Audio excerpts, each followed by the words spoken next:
Pengenalan.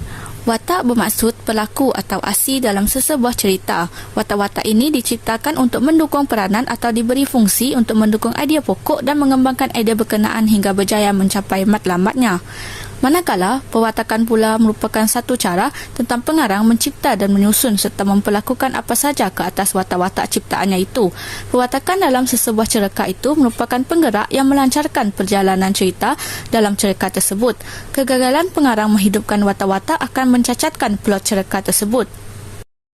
Terdapat beberapa jenis watak, iaitu watak utama. Watak utama ialah watak yang memainkan peranan utama dalam cerita. Dalam sesebuah cerita, pengarang banyak menumpukan penceritaannya terhadap watak utama kerana watak inilah yang menjadi fokus dalam cerita dan menjadi penggerak utama cerita. Watak utama biasanya diberi peranan oleh pengarang sebagai watak protagonis dan antagonis.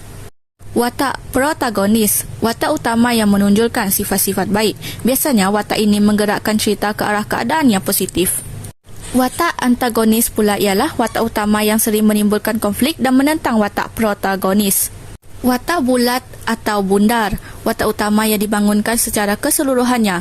Dia menggambarkan memiliki sifat manusia biasa dalam kehidupan harian, iaitu tidak sepenuhnya jahat dan tidak pula sepenuhnya baik. Sifat-sifat yang dimilikinya berubah-ubah dan tidak dapat diramal oleh pembaca. Watak pipih, watak yang tidak dibangunkan secara keseluruhannya sebagaimana watak bulat. Watak ini diperkenalkan oleh pengarang melalui satu aspek pribadinya sahaja. Misalnya, seseorang itu diberi peranan jahat, kita hanya berhadapan dengan tindak tanduk negatif sahaja di sepanjang cerita. Lain sekali, ialah watak dinamik. Watak dinamik sinonim dengan watak bulat. Tingkah lakunya boleh berubah-ubah sama ada dalam situasi yang kurang baik kepada baik atau sebaliknya. Watak ini digambarkan penuh bertenaga dan biasanya mengalami perubahan mengikut perkembangan cerita. Nama sebenar Baginda ialah Raja Kasim. Baginda adalah anak kanda kepada Sultan Muhammad Shah dan Tun Wati. Baginda merupakan Raja Melaka yang pertama menggunakan gelaran Sultan. Antara perwatakan Sultan Muzaffar Shah ialah berani dalam membuat keputusan. Sultan Muzaffar berani menolak permintaan paduka bubunya supaya Melaka tunduk kepada kerajaan Siam. Perwatakan Baginda yang seterusnya iaitu bijaksana dalam menyelesaikan masalah. Baginda telah menceraikan Tun Kudu untuk dikahwini oleh Tun Ali bagi menyelesaikan perang dingin antara Tun Ali dengan Tun Perak. Selain itu, Baginda juga merupakan seorang yang sanggup berkorban untuk kepentingan orang ramai. Pengorbanan Sultan Muzaffar menceraikan Tun Kudu dan dikahwini oleh Tun Ali adalah bertujuan untuk mengatasi perbalahan Tun Ali dengan Tun Perak agar keamanan Melaka terus terpelihara. Akhir sekali, perwatakan Baginda ialah seorang yang mengenang jasa. Sultan Muzaffar sentiasa memuliakan dan mengenang jasa Seri Naradiraja yang telah menolong Baginda menewaskan Sultan Abu Syahid dan menawan semula istana Melaka. Seterusnya ialah watak dan perwatakan Sultan Mahmud Shah. Sultan Mahmud Shah adalah anak kepada Sultan Alauddin Riayat Shah. Baginda berkahwin dengan anak Sultan Muhammad Shah, Tun Teja dan Tun Fatimah. Perwatakan Sultan Mahmud Shah. Yang pertama ialah Baginda adalah seorang yang buas nafsu dan sukakan wanita-wanita yang cantik. Sebagai contoh, Baginda telah melakukan zina dengan isteri Tun Biajik ketika ketiadaannya di rumah. Baginda juga sering mengunjungi rumah seorang wanita yang bernama Tun Dewi dan telah melakukan hubungan dengannya. Kemuncak daripada sifat buas Sultan Mahmud Shah dapat dilihat daripada tragedi yang membawa kepada pembunuhan Bendahara Seri Maharaja Tun Mutahir dan ahli keluarganya yang tidak menunjukkan Tun Fatimah sebelum dikahwinkan dengan Tun Ali. Yang kedua ialah Baginda mempunyai sifat pilih kasih dalam kalangan pembesar. Contohnya dapat dilihat apabila Baginda sangat kasih akan pembesar-pembesarnya iaitu Seri Wak Raja, Tun Omar dan lain-lain lagi. Mereka bebas melakukan apa sahaja dan tidak akan dijatuhkan hukuman walaupun melakukan kesalahan. Baginda tidak mengambil apa-apa tindakan ke atas Seri Dewa Raja yang telah membunuh Tun Isap.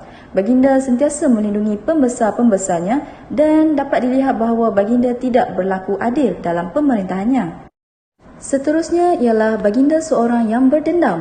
Contohnya ialah Sultan Mahmud Shah berdendam pada Bendahara Seri Maharaja Tun Mutahir. Hal ini kerana Seri Maharaja Tun Mutahir tidak menunjukkan Tun Fatimah terlebih dahulu kepada baginda sebelum dikahwinkan dengan Tun Ali. Baginda dapat mengetahui dengan sendiri bahawa bendahara mempunyai seorang anak gadis yang amat cantik setelah menghadiri perkahwinan Tun Fatimah dengan Tun Ali. Baginda tertarik apabila melihat kecantikan Tun Fatimah dan disitulah baginda berdendam dengan Seri Maharaja Tun Mutahir. Dan yang terakhir ialah baginda seorang raja yang menghargai ilmu. Contohnya, Sultan Mahmud Shah pergi ke rumah Maulana Yusof untuk mengaji kitab maklumat. Baginda sanggup merendahkan kedudukannya dengan menggelarkan dirinya Fakir Mahmud. Hal ini adalah kerana ingin Maulana Yusof mengajarnya kitab maklumat. Watak dan perwatakan dalam Suratul Salatin yang seterusnya ialah Sultan Mansur Shah. Nama sebenar Sultan Mansur Shah ialah Raja Abdullah.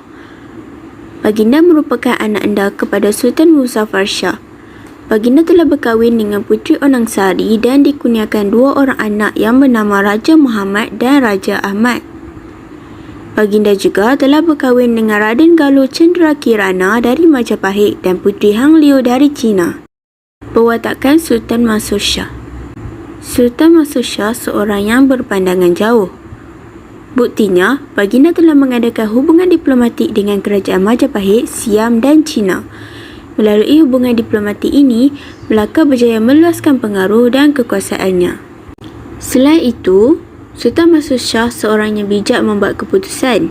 Buktinya, baginda telah menghantar anaknya Raja Muhammad untuk dirajakan di Pahang. Ini disebabkan peristiwa Tun Besar yang bermain sepak raga tanpa sengaja terkena desta Raja Muhammad. Raja Muhammad mengambil tindakan membunuh Tun Besar yang merupakan anak kepada Tun Perak kerana muka dengan apa yang dilakukannya. Peristiwa tersebut sampai ke pengetahuan Sultan Mansur Shah. Raja Muhammad telah dirajakan di Pahang dengan gelaran Sultan Muhammad Shah. Keputusan ini dibuat oleh Sultan Mansur Shah kerana berpendapat rakyat dan bendahara tidak menyukai Raja Muhammad. Yang seterusnya, Sultan Mansur Shah seorang yang rajin menuntut ilmu. Buktinya, Sultan Mansur Shah mempelajari kitab Durrul Mazlum dan berguru dengan Maulana Abu Bakar. Sultan Mansur Shah telah menghantar utusan Melaka ke Pasai untuk bertanyakan soalan mengenai sama ada kekal atau tidak isi syurga dan isi neraka. Persoalan tersebut telah diselesaikan oleh ulama Pasai iaitu Makdum Muar. Sultan Mansur Shah juga seorang yang insaf dengan kesilapan diri. Buktinya, ketika Hang Jebat mengamuk di istana, tiada seorang pun yang berani untuk membunuhnya. Sultan Mansur Shah mula mengenangkan Hang Tuah. Baginda berasa insaf kerana telah menjatuhkan hukuman mati terhadap Hang Tuah. Akhirnya, Seri Naradiraja telah memberitahu Sultan Mansur Shah bahawa Hang Tuah masih hidup. Tun Perak. Nama penuh Tun Perak ialah Bendahara Paduka Raja Tun Perak. Tun Perak mempunyai saudara lain yaitu Tun Kudu dan Tun Perpati Putih. Tun Perak mula dilantik sebagai bendahara pada zaman pemerintahan Sultan Muzaffar Shah. Tun Perak memegang jawatan bendahara di bawah pemerintahan 4 orang sultan yaitu zaman Sultan Muzaffar Shah, Sultan Mansur Shah, Sultan Alauddin Riayat Shah, dan Sultan Mahmud Shah. Seterusnya, perwatakan Tun Perak. Perwatakan Tun Perak yang pertama ialah Tun Perak seorang ketua angkatan perang yang berani, cekap, dan pintar. Hal ini dapat dilihat Tun Perak bijak mengatur strategi perang untuk mencapai kejayaan tanpa pertumpahan darah. Contohnya, ketika Melaka menghadapi serangan Siam, Tun Perak menggunakan muslihat atau tipu hela mengelirukan Siam dengan tambat putung api pada kayu-kayu di sepanjang sungai. Kelihatan api begitu banyak, sangkaan Siam, angkatan Melaka amat ramai. Perwatakan Tun Perak yang kedua ialah Tun Perak seorang bendahara yang tegas. Contohnya, Tun Perak tidak teragak-agak bertindak tegas untuk membuat keputusan membantu Sultan Zainal Abidin bagi kali kedua setelah Sultan Zainal Abidin enggan menghantar surat sembah ke Melaka. Perwatakan Tun Perak yang ketiga ialah Tun Perak seorang bendahara yang cekap menjalankan tugas-tugas mentadbir negara. Contohnya, Tun Perak pandai dalam karang mengarang. Tun Perak mengarang surat untuk dihantar ke Siam. Isi kandungan surat terselit unsur diplomasi. Maksud mendalam tersirat dalam baris-baris yang ringkas, pendek, dan jelas. Perwatakan Tun Perak yang keempat ialah Tun Perak seorang yang amanah. Contohnya, Tun Perak berusaha mencegah Sultan Mahmud Shah semasa masih kecil daripada dibunuh oleh Raja Tua demi melaksanakan wasiat. Seterusnya ialah watak Tun Fatimah. Tun Fatimah merupakan anak kepada Bendahara Raja Tun Matahir, iaitu isteri kepada Sultan Mahmud dan ibu kepada Radin Raja Ali. Fatimah juga digambarkan sebagai seorang yang cantik rupawan. Perwatakan Tun Fatimah yang pertama ialah seorang yang penyabar. Contohnya, seluruh ahli keluarga dan suami Tun Fatimah telah dibunuh oleh Sultan Mahmud disebabkan fitnah yang dilemparkan oleh Kitol dan Raja Mendelia. Namun, beliau tetap tabah mengharungi keadaan tersebut sehingga mampu bertahan untuk berkahwin dengan Sultan Mahmud. Seterusnya, Tun Fatimah juga seorang yang bijaksana. Contohnya, Tun Fatimah telah menggugurkan anak dalam kandungannya dengan alasan telah mempunyai pengganti raja. Akhirnya, Sultan Mahmud bersetuju untuk merajakan anak yang dikandung Tun Fatimah. Tun Fatimah juga digambarkan sebagai seorang yang berani. Contohnya, Tun Fatimah berani menggugurkan anak yang dikandung bersama Sultan Mahmud. Beliau memberi alasan bahawa sudah ada pewaris tahta nanti sehingga Sultan Mahmud akur lalu mengisytiharkan bahawa jika Tun Fatimah mempunyai anak lelaki, maka anak tersebut akan menjadi raja nanti. Kesimpulannya, watak dan perwatakan begitu penting dalam sesebuah cerita. Bagi novel Sulalatus Salatin, watak dan perwatakan ini dapat memberi kesan emosi kepada pembaca serta memberi imajinasi kepada pembaca. Watak dan perwatakan yang diolah dengan lebih menarik agar jalan cerita dapat difahami oleh pembaca. Bukan itu sahaja, karya ini merupakan karya agung sehingga watak golongan diraja diangkat supaya aspek luar biasa dalam kalangan mereka dapat ditonjolkan bagi memberi pengajaran kepada pembaca sepanjang zaman dan memberi didikan sejarah kepada masyarakat.